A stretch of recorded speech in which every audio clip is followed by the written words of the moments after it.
welcome Solex Nation. We're going to be pretty fast today, which is unusual for us. It is. But we're hoping we're going to be fast for you. Yeah, I'll try to move Kai along so we can get into the call. But the first announcement is just a reminder that starting on June 10th, we are going to have our virtual event for our Legacy Group. And I know there are a lot of new people on today. If you don't know what the Legacy Group is, it's a special little group that when you are that you're a part of when you own a Solex silver coin. Now those coins are available in your back office. We are almost out. We're getting to the end of those coins, but they're available in your back office if you'd like to purchase one, or you can earn one, or you can win one. Sometimes we do contests, and we earn them every week by being our top enroller. Speaking of top enrollers, should we just go right into that? Let's do it. Okay, for the week of March 28th through April 3rd. Well, I have to say one thing before we announce who they are. We're going to earn and win this week. Yes, because Lauren and I talked about that this week, we not just the top enroller, but the top two levels. Yes, first place and second place will earn and win a Solex silver coin. Now, we always have a tie for second place. If you've been watching for some time, you notice this. Every week, we rattle off from 2 to 5 or 6 names for second place. This week? No tie. No tie. We're never going to do this contest again. We're trying to give away coins. But we do have a second place winner, and that person enrolled 2 people this week, and that is Nicole Vincent. Congratulations, Nicole. Your second place wins. Yes. You get the Solex silver coin, part of the Legacy Group. Awesome. Good for you. And our first place is Dr. George Grant with 4 in a week. 4 in 1 week. Wow, that's impressive. And I want to say Dr. Grant already has a coin or 2. Yeah. So here's another one. Yeah, hold on to them. And once they've become a collectible, because there's no more left. Yeah, you'll want to have You'll have a lot of friends, at least within Solex. You will. So congratulations to both of you. Well done this week. And we'll get those coins sent out to you tomorrow.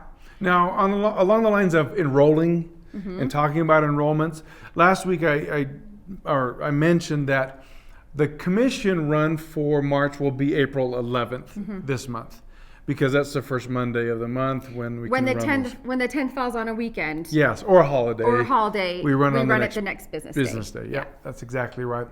And so that's the 11th this month. Yes. Now, if you also are aware, we have improvements and upgrades to the commission plan that are effective already. April 1st, those are in effect. And we're already in the process of accounting according to that new and upgraded and improved commission plan. The back office is going to reflect 2 things, and we're going to just show you a couple quick things. But before I show you those things, it's important to note that there is a 1-page and then a longer document on the commission plan with these improvements in it. It's in your back office. We also have the videos on YouTube as well as within your back office. We want to make sure you are familiar with these things, because what I'm about to show you actually won't sound very useful unless you understand these improvements to the commission plan. But let's first show you the change in the business snapshot. The business snapshot in the past showed you hopefully predictive pay. It was received well, and in some ways was a little bit frustrating because of our concept of compression or decompression as the month went along. Your pay could change. Yeah, the pay reflected, especially towards the end of the month, you saw it change as people qualified. We're stepping away from the predictive pay and focusing more on the indicators that do pay. And so you'll see on this business snapshot, it is very long. It has a great deal of detail. We look at you and your status for qualifying for commissions. We look at your directs and the ranks within your directs, how many you have, how many are active. And then we look at the ranks within your entire organization, just to name a few of the key points of interest. And so you're going to want, that will go live on, we anticipate on the evening of April 11th is when we're planning on rolling that live. If anything, we'll have it on the morning of April 12th as we work with the different coders who are launching that for us. Another widget that's brand new in your back office, it has to do with your rank. Ranks are new, right? Ranks are fun. We love the ranks. They're a bit detailed, but not overwhelmingly. Yeah. We wanted to give you an easy indicator as to your progress toward whatever rank you're shooting for. And so now this image is the new rank widget that we're going to have in your back office. You'll see it's kind of got a cool speedometer, a progress meter. You also notice on the right side of the image that there's an arrow. We're starting with QLA, but you can arrow your way through to bronze and silver and gold and any rank you want to look at. And that's going to show you your progress toward achieving that rank in that month. Also within this widget, we not only show the current state of things this month, but how your performance was last month, your highest ever, and information along those lines. And so we think this will be a helpful widget for you and anybody on your team to measure quickly. Now, one thing to mention, you'll see at the very bottom of the rank widget, you can look at details. You can click on that button, it'll flip the card over, and you can see your progress on any one of the requirements for a given rank. Yes, you are silver and you're wanting to get to gold. You flip that widget over and it will tell you, you're 87% of the way, and this is what you need to get to gold. It's so valuable. Yeah, how many directs are left and things like that. Yes. Are you personally qualified? Whatever it might be. So this is hopefully some helpful information. We'll obviously go into a little bit more detail in the business snapshot in a future video that we'll post on YouTube, just so you can better understand all of those points of data. Let me just put one more plug. I know that you were going to keep me quick, but I can't help myself. There will also be 2 new reports in your quick reports in the reports center of your back office. That's in the business section. You can go there, click on, and you'll see those 2 new reports that you can run any given day of the month, and I'll give you the current status of things. Those will be available again along with the change in these new widgets in your back office on just after April 11th. So hopefully you can jump in and enjoy those. These widgets are going to be so helpful to you in your business. So, all right, thanks for that explanation, and let's move on and see what Dr. Tucker has to say today. Okay.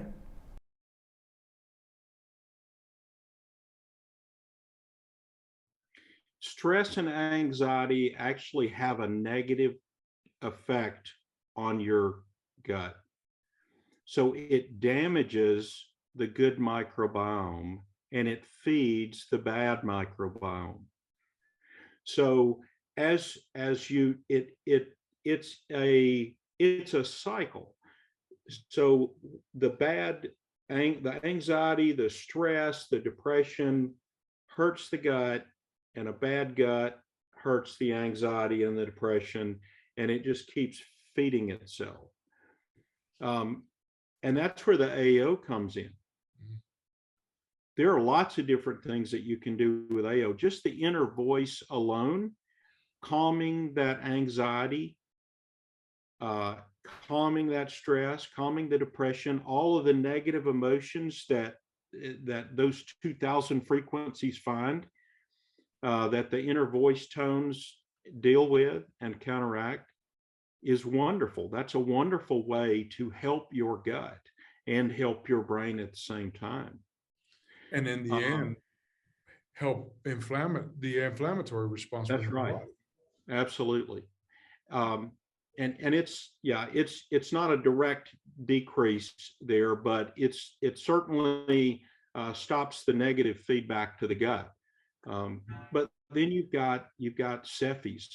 My goodness, if you look at all the Cephis, you've got Cephis that you can do, for just about everything, and a lot of inflammatory allergies, allergic reactions that will help as well. There is so much on that front, even on 2 folds. When you're talking about this cycle between the gut and the brain, the emotions, and actually the physical particles that you take. Frequencies, we already kind of know this, that frequencies isn't like taking a Tylenol or an ibuprofen and 20 minutes later you're going to have an effect on the body. Frequencies are better in repetition, in reminding the body of the alignment of what it feels like to be balanced. Right. Borrowing that term from. Yeah. That is where, do you think, well, you've mentioned a couple different examples of inflammation, the pinprick and then pneumonia. not all inflammatory response is obvious. It's not always apparent that, in fact, maybe like the getting out of bed in the morning with the swollen ankles or the pain in the back. I mean, that might in and of itself just be like, oh yeah, I'm just getting older. Right. But really, like you said, it's not, doesn't have to be that way. You know, the interesting thing is we don't call food allergies actually a real allergy. We call it food sensitivities. And so it's a different immunoglobulin that reacts. So it's a different category. So like if I was allergic to penicillin and I took a penicillin shot, my IgE is going to kick in and give me an immediate reaction. I'm going to have trouble breathing. My blood pressure is going to drop. My throat and tongue probably are going to swell, and I may die. And that's an IgE reaction. Food sensitivities are IgG mediated. So you don't see an immediate response. So the day that I drank that milkshake, I felt pretty good. That night, Of course you did. stuffy, Milkshake. but then the next day I'm waking up and I'm like, wow, I mean, my ankles are really uncomfortable getting out of bed this morning. You know, so and I think that's the confusion, and that's why some people think they don't have food sensitivities, because they don't get an immediate gut reaction. You know, the reaction's not in their gut. So if you have lactose intolerance, now that's going to be in your gut. That happens in your gut when you drink milk or eat dairy. But a food sensitivity is that inflammatory reaction that starts in your gut, which you typically don't have any symptoms from, but then it ends up giving you the next day maybe brain fog, maybe joint pains. I mean, there are just lots and lots of different type reactions that different people have to food sensitivities, but they're certainly not focused in the gut about 95% of the time. So unless you do something like the elimination diet to figure out you have food sensitivities, you may never know it, because it's hard to connect that milkshake or whatever it is to something that's happening the next day or 2 days later. There's just not that connection that makes sense to you. And that's why I always thought, oh, I'm fine. I don't have any food sensitivities. I can eat anything. I've got an iron gut. But it wasn't my gut that was reacting. It was everything else. And it is so subtle. And is that common with inflammation as a whole? As we come to the last couple of questions here, the inflammation doesn't have to be stark and apparent and immediate. Like you're saying, if I'm hearing it right, inflammation, especially when it's derived through the gut, it could be this subtle building of change within the body over days, weeks, months, years. And you're so adapted to it that you just think it's something else, not what you're eating. Right. That's absolutely true. It can be any of those things, and inflammation can build over, and the acute inflammation from, say, a real drug allergy can be over seconds to minutes or hours. But then, you know, the reactions that you have that are IgG sensitivities, they can occur over days. So that, I mean, you might not see the result of that inflammation for 2 days. So it's very difficult to tie the insult right now to the result in 2 days. What, as you mentioned a few, and I think you probably mentioned several in this call as we can go back and listen to some of the great examples. What is good practice? There's the elimination diet to identify food sensitivities. Do you have any thoughts on what is just general good practice to in our lifestyle of how to maintain a lower overreaction of inflammation? A lower inflammatory burden is what we call it. Oh. But yeah, so so ideally you want to eat well, and well is typically not processed foods. It's typically not eating out. I mean, there are some places that do a fabulous job at, and restaurants, farm to table restaurants are nice because they typically serve organic stuff that they grew themselves. It doesn't have herbicides, pesticides, any of that stuff. They didn't use antibiotics on the meat. The meat is not raised under stress. So that, like, if a chicken is raised under a very stressful situation, it has a large amount of steroids in its system, not because they gave it to him. That the steroids are coming from your adrenal glands. It's the cortisone that builds up in that chicken system from being stressed constantly. So that chicken, even though the meat looks good, it tastes good and everything else, you don't realize that you're getting a heavy load of steroids in that when you eat it because it lived under stress. That is, you don't even think about that. We think about our stress environment and the negative effects of that. We don't put a whole lot of thought into those scenarios. So eating well, paying attention to something that's more whole, more complete. You talked about the different colors. That's going to feed the system well, as far as the digestive system. Isn't exercise going to give you an inflammatory response? Somewhat, but the benefit, and a lot of that depends on how hard you work out. And you have to build up and get used to whatever you're doing for your body to be able to deal with that. And there is inflammation involved somewhat in exercising, but the benefits of exercising and moving are massive. Movement, eating right, lots of water, which my wife constantly reminds me that I don't drink enough of. Me too. But I've got my cup right here, so.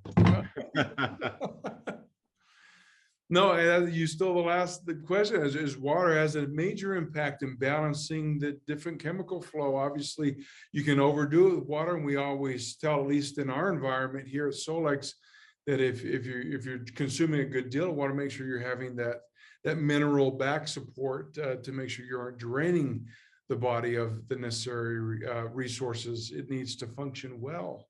Right. Dr. Pat, thank you so much with all your thoughts, your expertise. Just sitting here going through this, I've learned so much in my perspective on how that connection is made and the inflammatory, nature of my body, how it works, how it reacts, and what I can do to protect. Any final thoughts before we part on at least this session? Because we're going to have you back. We will. Oh, well, I hope so.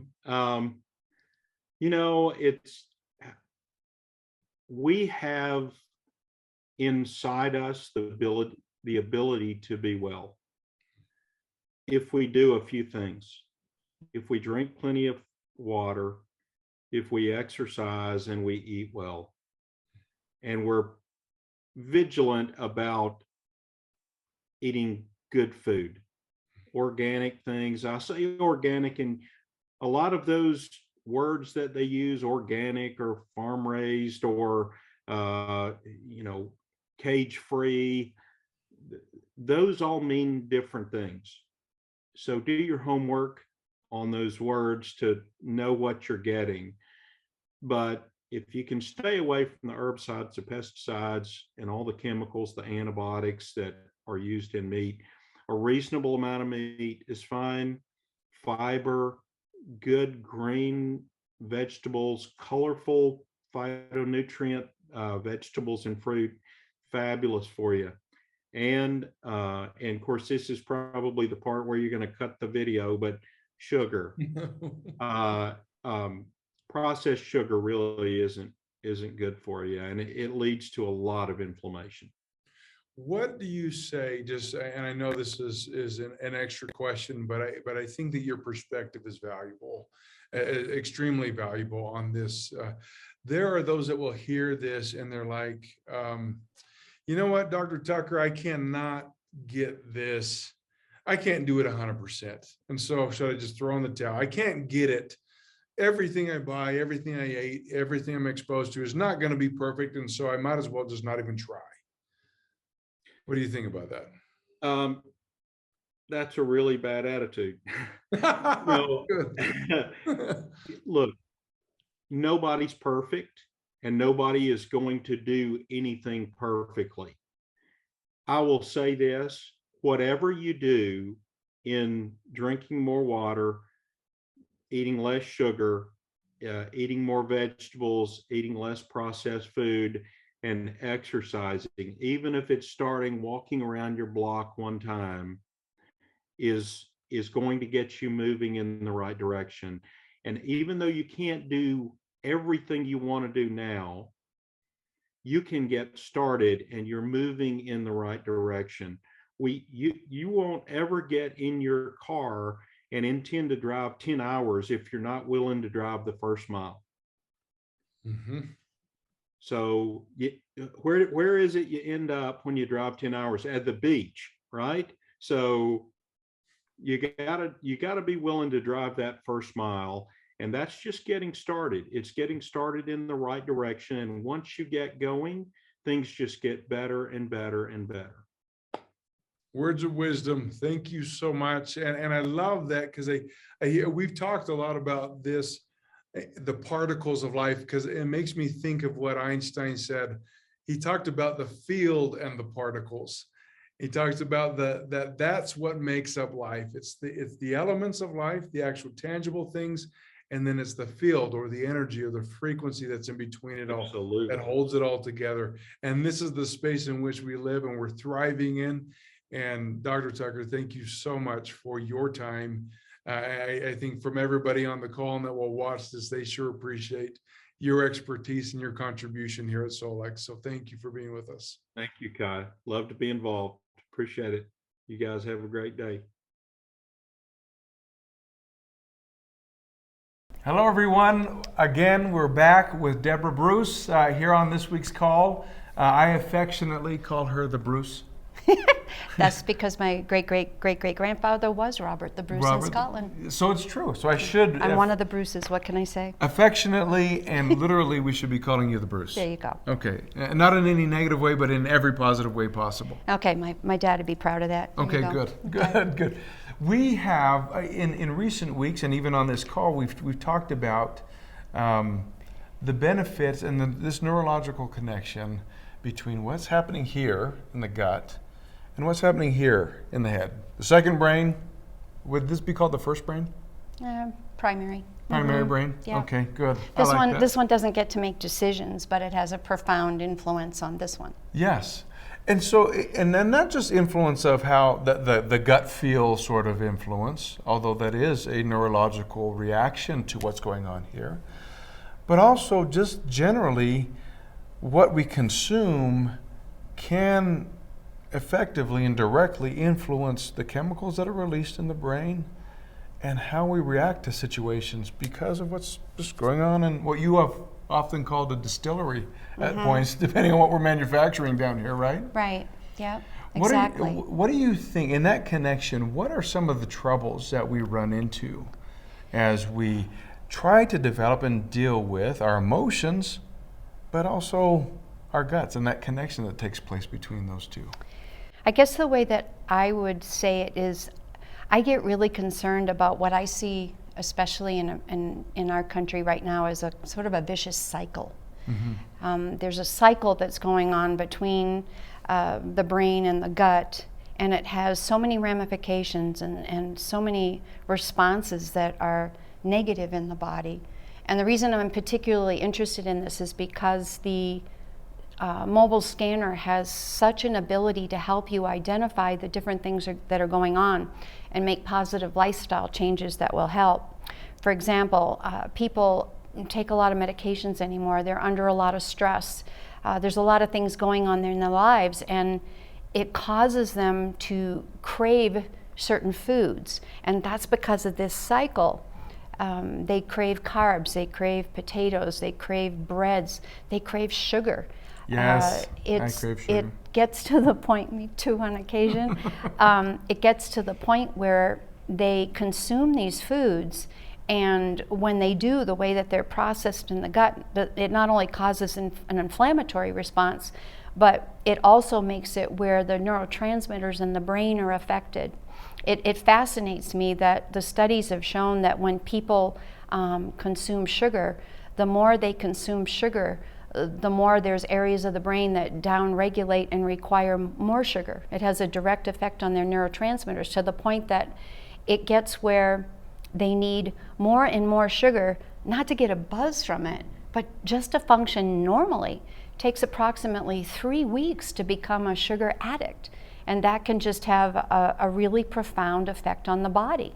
And so it just is something that the mobile scanner can just help you identify where there are areas in the gut that are starting to have 1s or 9s or not function properly. The inner voice can identify the emotions. The body systems can start helping you see where they're affecting. You can start to see in body systems when it starts saying to eliminate different sensitivities. And then you can also tell from your mobile scanner when your epinephrine and your norepinephrine are getting out of balance. There's so much that is in that scanner that can help you with that primary brain, gut brain connection and getting it to where you function better on all levels, because you start to realize the need to eliminate the things that are starting to cause that vicious cycle. Right. When you mentioned this cycle being with sugar specifically, how our body adjusts to that intake, and thus the chemical release, you get less of a dopamine hit, so to speak. Right, it actually down regulates, and you need more and more.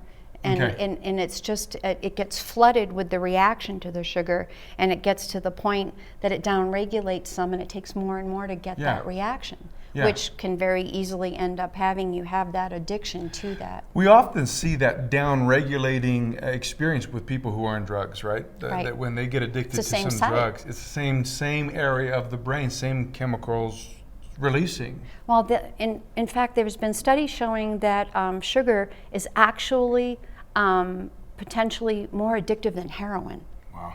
Now that's a scary thought when you see how the diets of people today are going, and how their response to stress with the world situation is making it where they're more and more dependent on these type of foods. Yeah.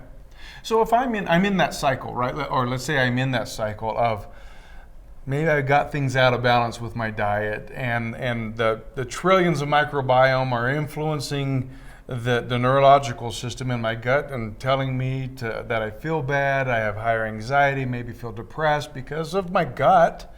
And thus then I go and eat more of the things that I shouldn't be eating to feed the bad experience. Well, because you get the temporary Relief. Yeah, Right. it's a coping mechanism Right. to an emotional challenge that I'm dealing with. How do you break the cycle? What's the way of dealing with that? Because it's dealing with here and here. Right. I guess there's no way around saying that short term it may be a little bit difficult, but here again, start paying attention to your mobile scanner and the information that it's giving you.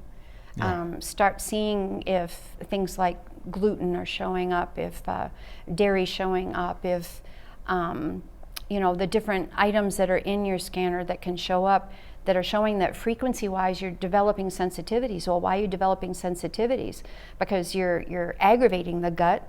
You may be developing leaky gut because of it, because of the inflammatory response. You know, at the same time, you're getting that chemical reaction between the gut and the brain. So the scanner, when it interacts with the brain and the frequencies, starts to see, you actually have a huge benefit because your mobile scanner is going to show you way ahead when frequencies are starting to get out of balance.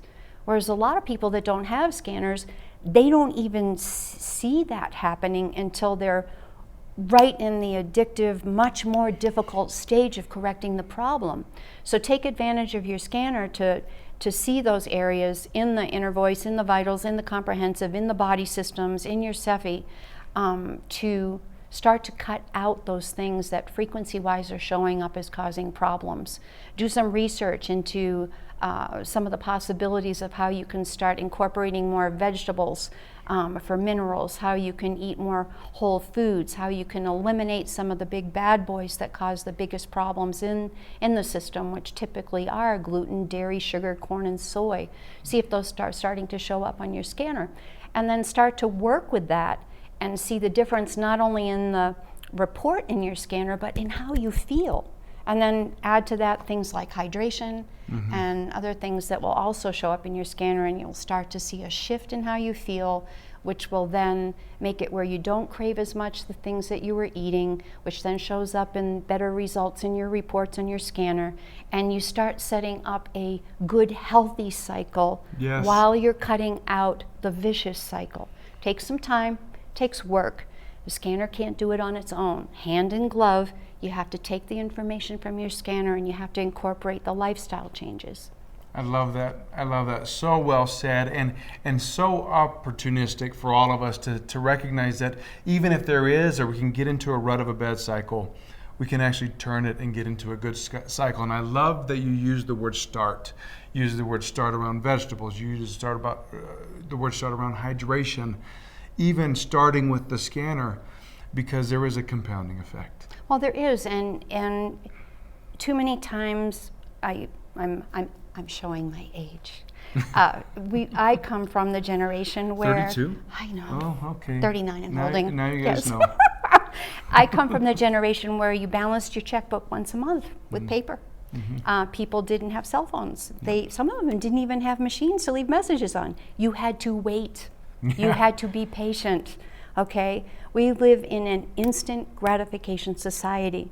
And one of the biggest things I've seen with the mobile scanner is you cannot expect instant results. Now, sometimes you do get some instant relief. The frequencies work right away. You sleep a little better, you feel a little better. But long term, you've got to use your scanner as an educational tool. And then you have to realize that it takes patience, mental toughness, and hard work to implement all the information it gives you so that your lifestyle changes start to dramatically over time affect your body and you start seeing the results. I really strongly suggest for some people that struggle with that doing a little bit of journaling, because sometimes when you journal, you don't feel like you've made progress, but if you look back at some of your records from your scanner that you can keep track of and you're journaling, all of a sudden you realize, oh my gosh, my joints aren't hurting as much, or oh, I do weigh less, or oh, my skin has cleared up some, or there's all kinds of things that you can start to see that just take time. Yeah, take time and take advantage of that. Time's going to pass anyways. You might as well use it for the benefit. That's exactly right. I love, and we can leave with this. Einstein, who we often refer to, especially because we love his influence upon what the scanner has become, he talked about the field between particles. So he identified both the field, which is the frequency and energy part of life, and the particle, which is the actual consumption, what's actually taking place, the tangible part of life. But Einstein also said this when he was asked the question, what is the most powerful force in the world? He said, compounding interest. He is indicating that it's the efforts over and over and over again that have the biggest influence upon us. Yep. And there it is, exactly how you said it. Your words. Debra Bruce is here. She's taught us again, to our benefit, to my benefit, and to yours. So, everyone, thank you for being with us, and thank you, Deb. It's a pleasure to be here. So, Kai, we've come to an end of another weekly call. Yes. Another great call on inflammation and Yeah. all that. So, Deb Bruce, Dr. Tucker, they're so wonderful. We're lucky to have them. we really are. But along the lines of Deb Bruce and Dr. Tucker, well, maybe not along the lines of them, but what they talked about, Yep. we should give away something. Okay, so let's tell them what they need to do first. Then we'll tell them what we're going to give away. Okay, So okay. we want you to tell us what you do to keep your gut healthy. What little recipe or what routine or what food Yeah. that you eat that Yeah. helps keep good gut health. So what are we going to give away? Yeah, okay, so let's give away some X. By Solex. X by Solex. There we go. We're gonna, and in tradition, we should give away three, of course. 3. So 3 people will win X by Solex by commenting on this call your favorite thing that you do or the thing you've heard about doing that you want to try about cleansing the gut. And to maintain good health Yep. in your gut. Make sure that connection is solid. Okay. Have a great week. See you guys.